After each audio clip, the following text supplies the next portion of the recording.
where many RTOs are at a loss when it comes to the 2025 standards is, unlike with the 2015 standards, ASQA hasn't released a user guide in how to apply the standards. What they have done is obviously they've released the practice guides, but the practice guides are not as directive as the user guides used to be.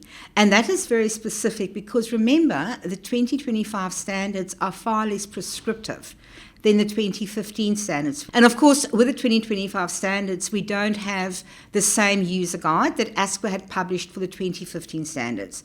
Yes, we have ASQA's practice guides. However, the practice guides does not provide a lot of direction. It doesn't provide that much. It doesn't really provide a roadmap on how you can implement the 25 standards successfully within your RTO's compliance management system. What we've done with the RTO standards Unpacked is just like with the 2015 RTO standards Unpacked, in the 2025 RTO standards Unpacked, I've literally gone and I have unpacked every outcome standard as well as every compliance requirement and also the credentials policy that form part of the 2025 standards and the NVR Act. I've unpacked that, and it's a 3-module course.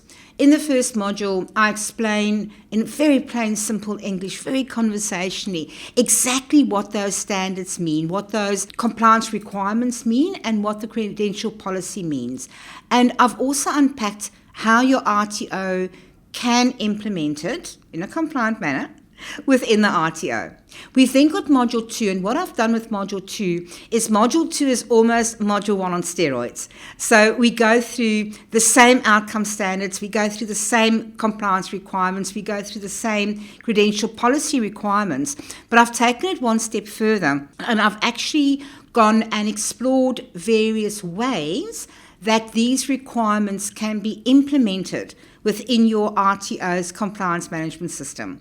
And then there's the third module, and that was fun to go and develop, because what I did in the third module is I had a look at the most general non-compliances that RTOs face, and I've also had a look at the burning questions that RTOs have vis-a-vis compliance.